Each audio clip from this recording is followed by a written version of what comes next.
Bonjour chers téléspectateurs amoureux et amoureuses de votre émission Ma Profession. Bienvenue encore. Aujourd'hui, nous avons l'honneur de recevoir une personne.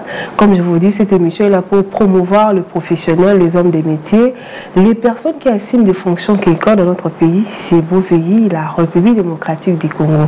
Nous avons l'honneur de recevoir pour vous une dame qui va parler de son expérience professionnelle. Elle a plusieurs casquettes, mais aujourd'hui, on va parler avec elle comme autrice et fondatrice de littérature ou collectif littérature Bokutani. Elle s'appelle Madame Elodie Ngalaka, à qui j'ai dit bonjour et bienvenue Madame. Bonjour Hélène et merci de cette invitation. Merci beaucoup. D'accord, vous allez bien? Je vais très très bien, surtout comme je vous vois là, toute belle, toute souriante. Vraiment. Ça me fait beaucoup de bien. En tout cas, je suis très contente de vous recevoir. Avec tout ce qui s'est passé la semaine, parlez-nous un peu comment vous avez passé votre journée, votre semaine. Et aujourd'hui, on vous reçoit. Oui, disons que la semaine s'est très très bien passée, les diverses activités et tout. Disons que la seule chose qui nous dérange pour le moment dans nos activités, c'est qu'il y a des travaux tout près de la maison. Ok. Donc là, on a des embouteillages directs. Ah, voilà. Tout à fait. Oui, on va parler des quid de la littérature congolaise. Lesbel Bokutani serait-elle, n'est-ce pas, comme coordinatrice, d'abord autrice de votre collectif, il faut dire, littéraire Bokutani. Parlez-nous un peu de votre parcours étant autrice. Qu'est-ce qui vous d'abord motivé à aimer l'écriture et la lecture? Alors, ce qui m'a amené à l'écriture, oui, tout à fait, c'est la lecture et l'écriture. Donc, quand on est enfant, 6-7 ans, on commence à apprendre à écrire et à lire. Et tout de suite, j'ai été passionnée. J'ai été directement passionnée par les mots.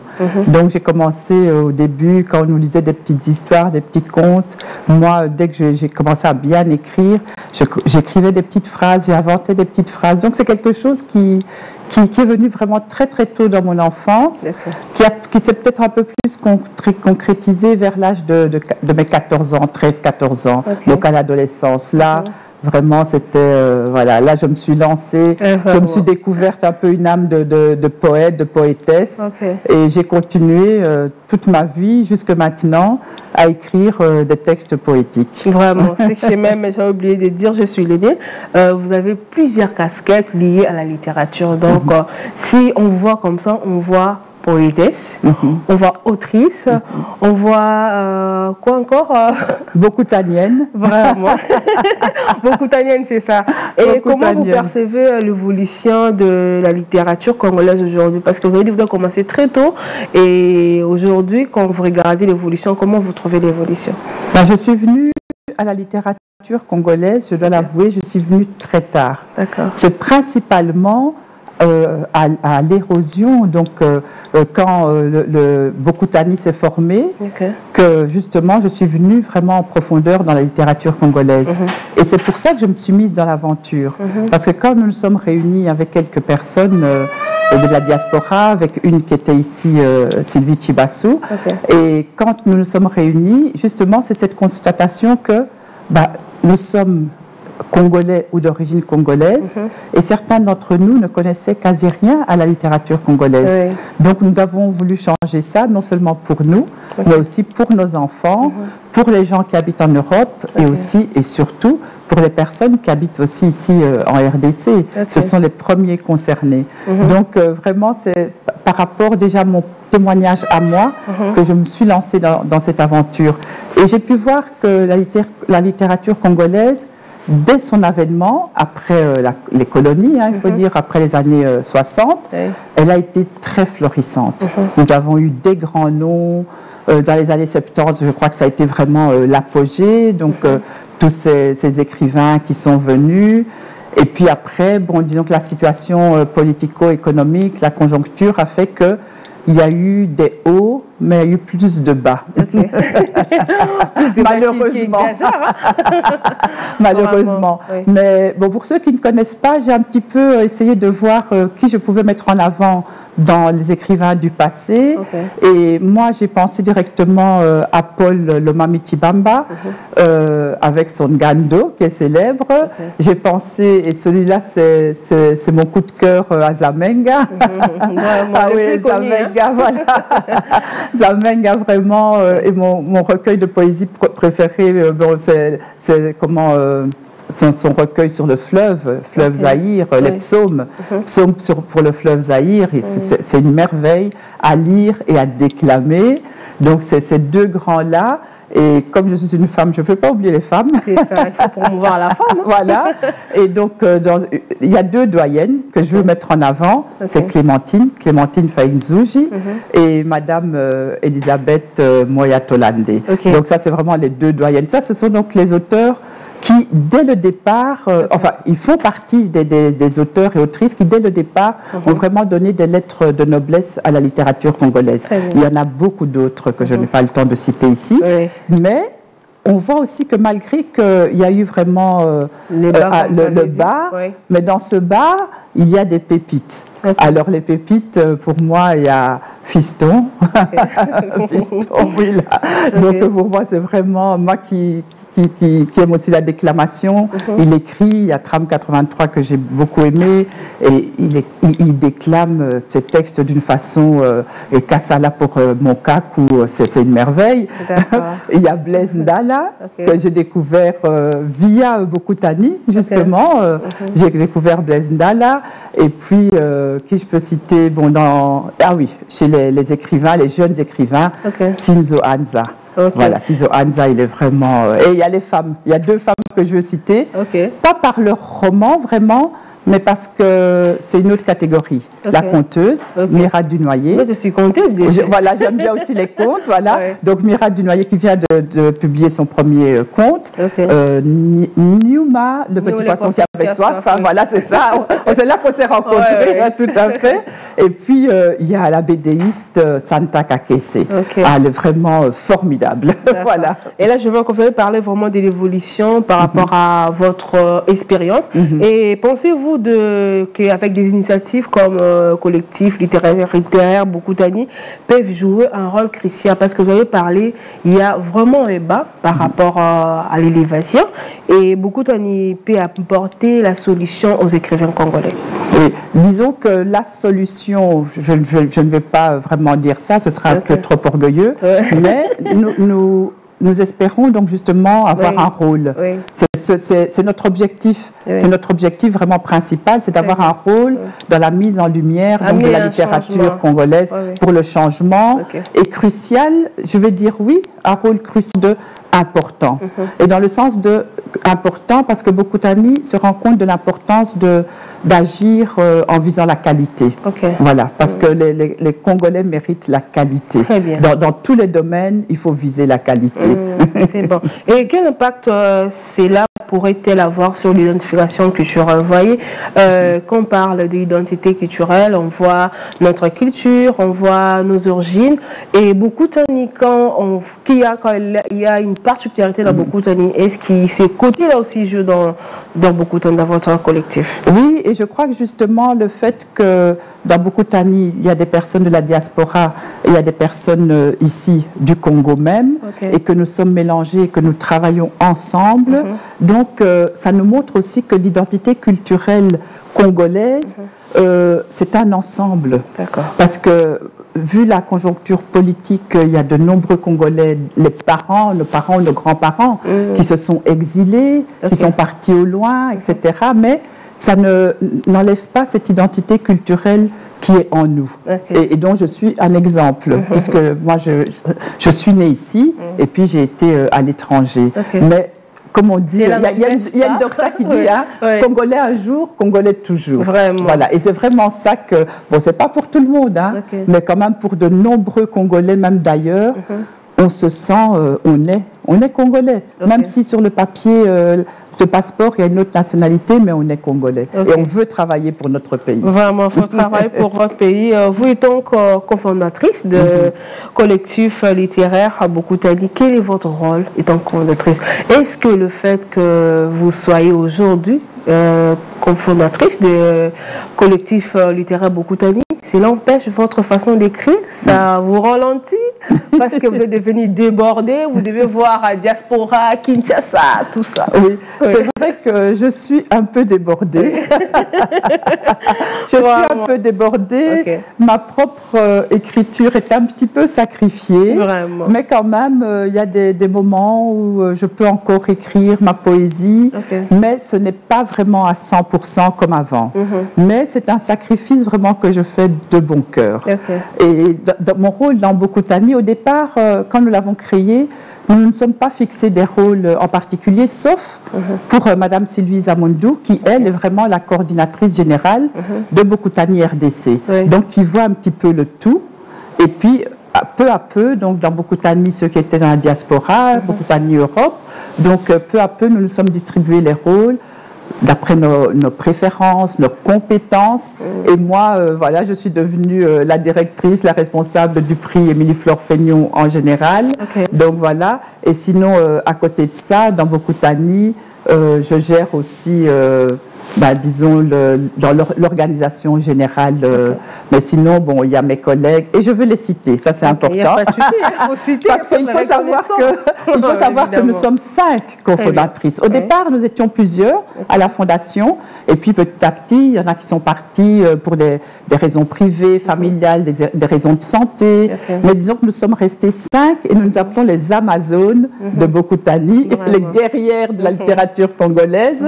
Et nous avons, à part Madame Sylvie Zamondou et moi-même, Elodine Galaka, nous avons 2 Martines, Martine Bourgeois, Martine Emongou, et nous avons aussi Moko, Dorothée Delerue. Et donc, elles se partagent aussi les fonctions pour la communication, le graphisme, les réseaux sociaux, etc., etc.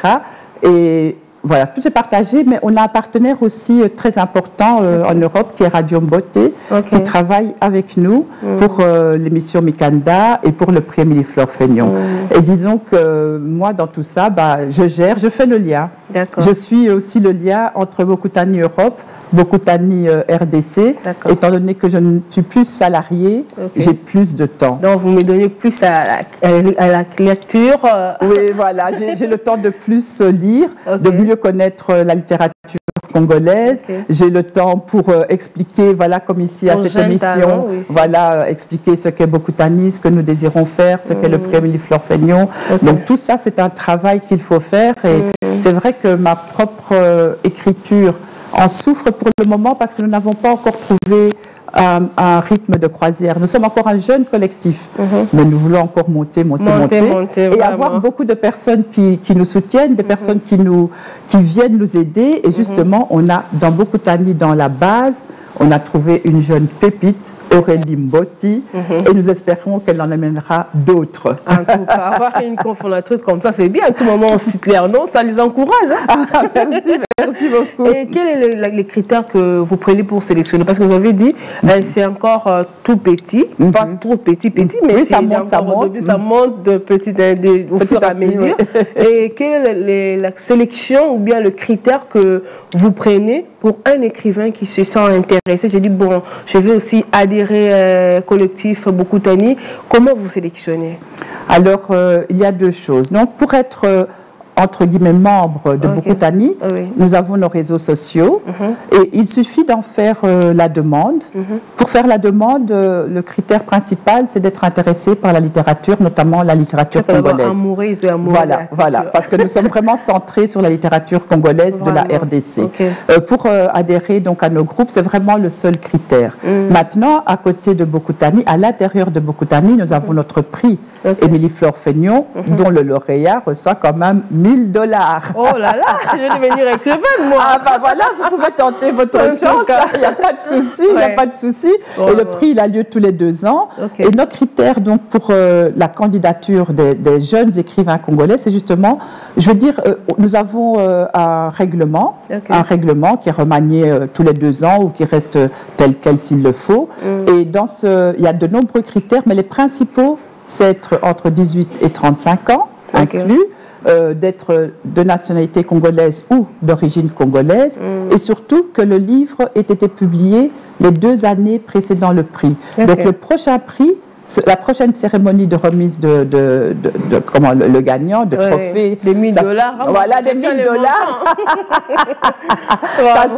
Ça sera en principe en octobre 2026. Donc les écrivains qui auront publié en 2024 et en 2025, ils sont éligibles pour qu'on sélectionne leurs livres.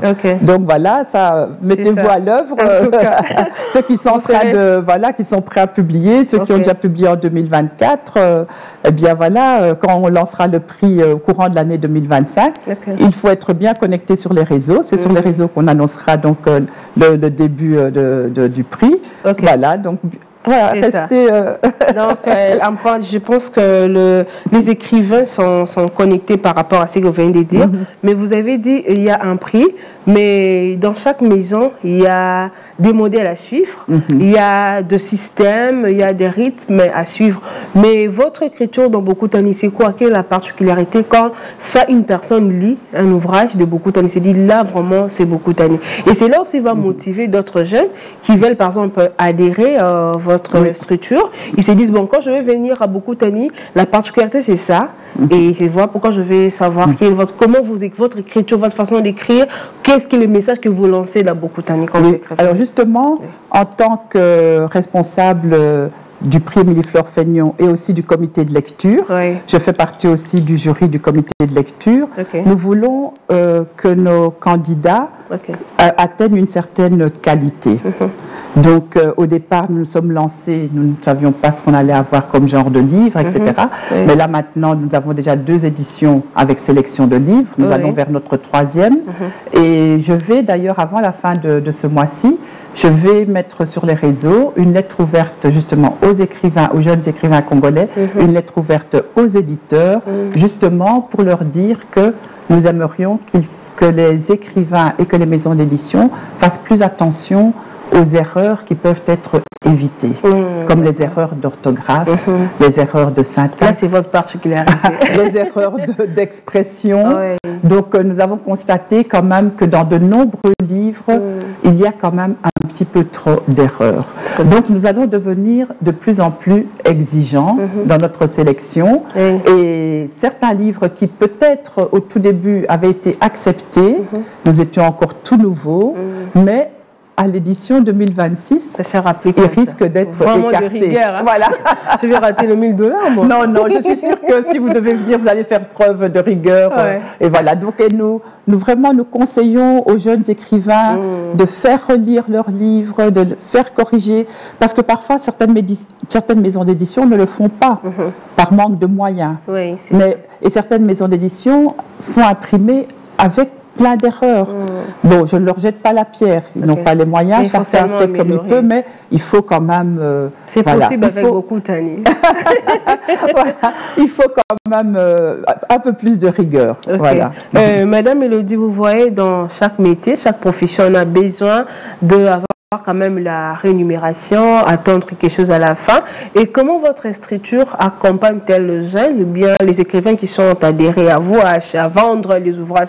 Je parle pourquoi, vous voyez, dans notre culture, on n'a pas vraiment ces goûts-là d'acheter. Je me dis, j'achète cet ouvrage, qu'est-ce que je vais faire avec ça? Je vais jeter ça. Donc, je vais laisser à la maison, je n'aurai pas quand même le temps. Mais dans votre structure, comment vous faites pour accompagner ces jeunes-là qui aiment l'écriture, qui se donnent, qui évitent les fautes, comme vous venez de le dire là, pour accéder à acheter et à vendre?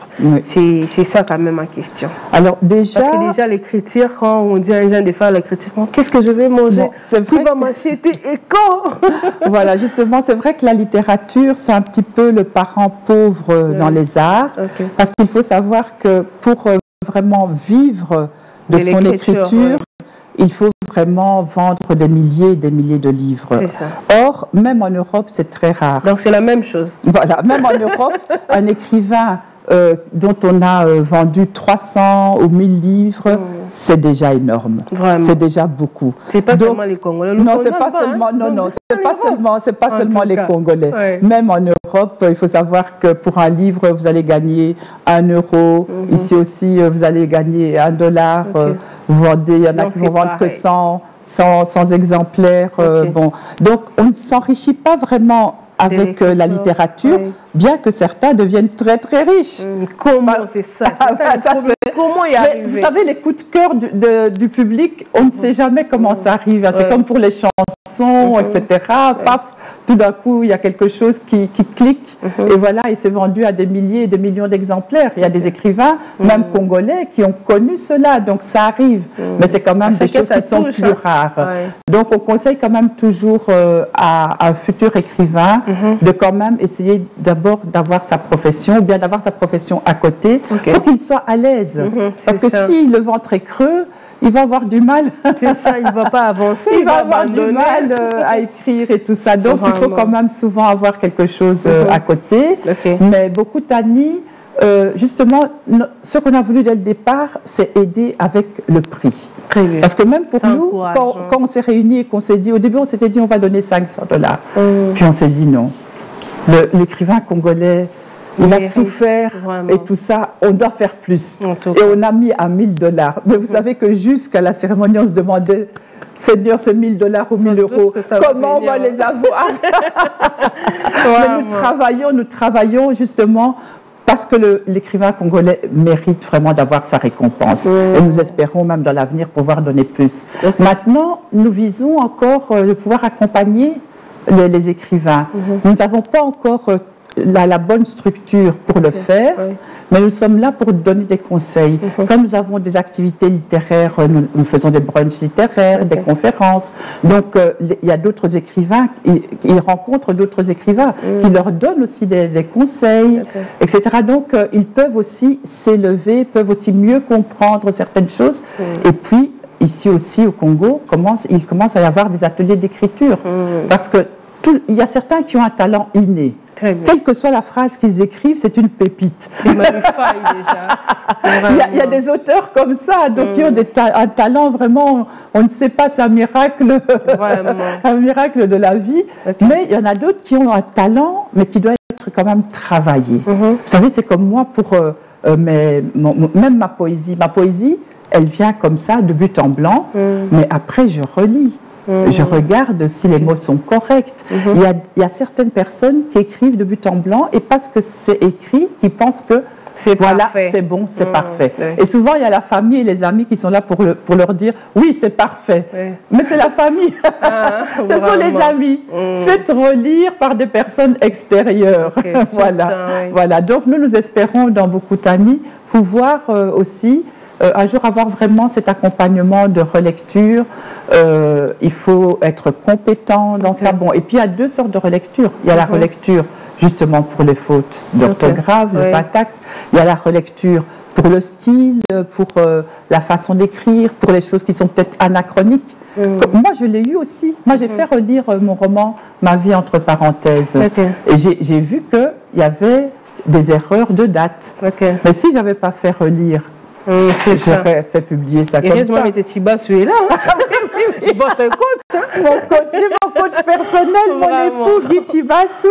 Voilà. Et j'ai mon assistante personnelle ici à Kinshasa, Rebecca. En tout cas, madame. On a besoin d'aide, comme les jeunes écrivains. Vraiment. Voilà, on a besoin d'aide autour de soi aussi pour avoir l'esprit un peu libéré. C'est ça, en tout cas, c'est très important. Vous êtes autrice, poète. Vous venez de dire encore, qu'est-ce que je dis? Beaucoup tanienne. Ce que je n'ai pas encore dit ici. Et pourtant, je dis toujours en premier, je l'écris sur ma carte de visite d'ailleurs, Élodine Galaka, l'écriturienne. Vraiment l'écriturienne. Voilà, parce que depuis tout le temps, ce qui me quitte pas, c'est l'écriture. Voilà, je dois tout le temps écrire. Peut-être en rentrant chez moi ce soir, je vais écrire. J'ai rencontré une dame là, sympathique, formidable, Hélène, qui s'appelle Hélène. Je suis partie dans son émission parler de ma profession littéraire. En tout cas, c'est magnifique. C'est même les goûts de cette émission. On amène à la population de découvrir le professionnel. On s'est dit, il y a plusieurs professions, il n'y a pas seulement la politique en RDC, il y a des écrivains, il y a des autrices, il y a des poètes, il y a des gens qui font des slams. C'est à travers cette émission, on est là pour vous faire découvrir à la population. Aujourd'hui, moi aussi j'ai découvert Madame Elodie Ngalaka. Et selon vous, comment vous avez trouvé, vous êtes une dame à la tête d'une structure ou bien parlant d'une... Oui, un collectif littéraire. On va se lancer, se former en ASBL. Donc, on est occupé à faire tout cela. Donc, voilà, ça se fait. Donc, d'ici quelques semaines, donc, nous allons avoir l'ASBL RDC Europe, justement, qui permettra aussi d'avoir plus de financement, on l'espère. C'est ça que je voulais savoir. Comment vous avez réussi à surmonter de preuves? D'abord, étant autrice, c'est pas facile de se retrouver dans ces mondes. Et aujourd'hui, vous vous êtes donné malgré le bas de l'écriture en RDC, bon, disons partout dans les mondes, hein, parce que vous venez ailleurs, vous avez il faut se battre, il faut se battre. Mais comment vous arrivez à surmonter malgré ça, depuis à l'âge de 14 ans, je vous avais écouté au début, vous vous êtes donné dans l'écriture, jusqu'à aujourd'hui, vous persistez. Comment vous arrivez à surmonter ces défis, Madame Elodie? Disons que moi, j'ai peut-être un avantage. J'ai peut-être un avantage par rapport aux jeunes écrivains. C'est que moi, j'ai publié quand même sur le tard. Donc, mon recueil de poésie, c'était en septembre 2022. Mon roman autobiographique, là, c'est en septembre 2023. Donc là, j'étais déjà maman et grand-mère. Voilà, donc les objectifs... Aussi, hein. Vous êtes épouse, maman, grand-mère. Comment vous arrivez? Et puis, il faut encore booster vos ouvrages. Mais oui, mais c'est la passion. C'est la passion. Il faut avoir la passion. Et c'est vrai que le fait d'avoir publié tard, ça m'a permis d'avoir ma vie professionnelle avant ça. Donc, j'ai eu plusieurs métiers dans l'administratif, dans la production. J'ai été assistante médicale. Mon dernier métier, j'ai été diplômée éducatrice spécialisée. Donc, je faisais des ateliers avec les enfants en pédagogie active. C'était un vrai bonheur. Donc là, j'écrivais, mais je n'avais pas le temps de faire autre chose à part écrire, voilà, faire mon métier et écrire chez moi à la maison. J'avais pas de temps pour autre chose. Donc en 2010, il peut passer, je suis dans une nouvelle partie de ma vie. L'avant était merveilleux, le maintenant est peut-être encore plus merveilleux. Donc voilà, chaque jour, en fait, devient de plus en plus merveilleux. Et quel conseil donnerez-vous, parce que nous sommes presque, on est en train déjà de citer. Ah bon? On a déjà fait les temps là-bas. Donc oh là là, mais avec vous, le temps passe vite, comme un éclair, c'est pas possible. C'est comme si on parle à la maison. Tout à fait. Quel conseil donnerez-vous à un jeune écrivain qui se donne à l'écriture, qui se dit, bon, en tout cas, malgré les hauts, malgré les bas, malgré ça avance tout doucement, je vais seulement me donner à l'écriture, je vais seulement être poète, je vais seulement être écrivain, je vais être beaucoup tanier, par exemple. Quel conseil vous? Alors moi, je lui dis à cet écrivain, à cette écrivaine, donc en pleine jeunesse, je dis, si tu es passionné, reste passionné, tu y arriveras. Tu y arriveras, quoi qu'il arrive, tu y arriveras. Donc, renseigne-toi, va frapper aux portes, n'hésite pas. Et puis surtout, dans ton travail, écoute ce que les gens te disent, mais reste toi-même. Parce qu'il ne faut pas oublier, tu sais, il y a des gens qui vont vous dire oh, mais ton écriture, elle est trop ceci, elle est trop cela. Mais on écrit selon son cœur. On a son propre style. Il ne faut pas le changer pour quelqu'un. Comment j'aime les covos, hein. On peut s'améliorer, ça oui, mais il ne faut pas changer pour d'autres personnes. Il faut rester passionné. Et quoi qu'il arrive, il faut être... on parle beaucoup de résilience. Il faut aussi avoir la résilience grâce à sa passion. Donc ça, vraiment, je conseille, travailler, travailler, travailler. Et je dis aussi toujours aux jeunes, je vais le répéter aussi, il faut savoir que tout écrit n'est pas destiné à être publié. Moi, quand j'ai publié mon recueil, j'avais tellement d'écrits. Mais il y a plein d'écrits où j'ai vu, non, ça, voilà, ça, je ne vais pas le publier. Ah, ça a un intérêt aussi pour le public.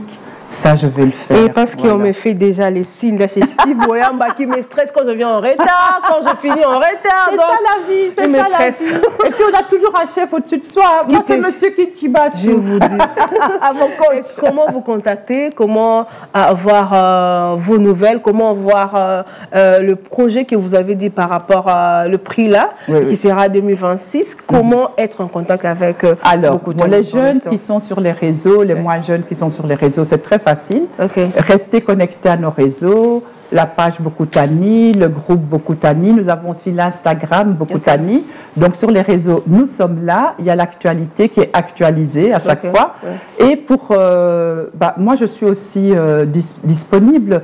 Quand on m'envoie des messages sur les réseaux, je réponds. Parfois, il faut quand même un peu la patience. Parce qu'une fois, j'ai eu un message, je n'avais pas le temps de répondre. J'ai répondu après une semaine. Et quand je suis partie voir je suis partie pour répondre, j'avais déjà été insultée. Vous êtes trop fière. Oui, comment vous ne répondez pas? J'ai dit, s'il vous plaît, jeune homme. C'était un jeune homme. Je dis, s'il vous plaît, laissez-nous le temps de répondre. Vous n'êtes pas toute seule. C'est ça. Donc, je vous demande, laissez-moi le temps de répondre. Et ici, à Kinshasa, on peut toujours m'envoyer un message WhatsApp. Donc, je vais donner mon numéro. C'est le 843 098 514. Et je dis bien message WhatsApp, justement parce que, étant fort occupée, les appels, voilà, surtout des numéros inconnus, je vais peut-être pas le prendre, tandis qu'un message WhatsApp, je peux accepter, je lis le message et je réponds. Voilà. Là, je lis le message et je réponds, donc il n'y a pas de souci. En tout cas, nous sommes à la fin. Je ne sais pas si vous avez autre chose à rajouter parce que nous sommes vraiment à la fin. Oui. Vous voulez, alors, restez passionnés, venez découvrir, redécouvrir, restez connectés avec la littérature congolaise. Bokutani est là pour vous, Elodie Ngalaka est là pour vous. J'ai oublié que mes livres, vous pouvez aussi les avoir via l'AESH, l'AESH RDC. Merci beaucoup. C'était un vrai plaisir de vous recevoir, Madame Elodie. En tout cas, moi, je vais écrire, j'ai rencontré Madame Elodie Ngalaka. Merci beaucoup. On a parlé avec vous, quid de la littérature congolaise. L'ASBL Bokutani serait-elle un espoir? J'étais avec Madame Elodie Ngalaka, autrice, cofondatrice du collectif littéraire Bokutani. Merci à tous les téléspectateurs amoureuses de cette belle émission. Donc, vous êtes nombreux. Je ne peux pas clôturer cette émission sans pourtant saluer M. Guy Tibassou, les maestros, les coachs. Je vous salue. Et aussi à l'assistante Rebecca Foura. Merci pour ton accompagnement parce que tu as rappelé à Mimi, il fallait enlever les filets, il fallait venir à Edik. Merci à l'équipe technique. Je vois Steve Boyamba, je vois Caleb Mukendi, je vois qui est là encore, Alexis Moukeba. Merci à toi. À tous les amoureux de la littérature, directeur général de l'IMNC Simon Sialachala. Félicitations, merci pour ton travail. On se voit très prochainement, à très bientôt. Bye bye. Merci. J'ai bien prononcé les noms. Hein.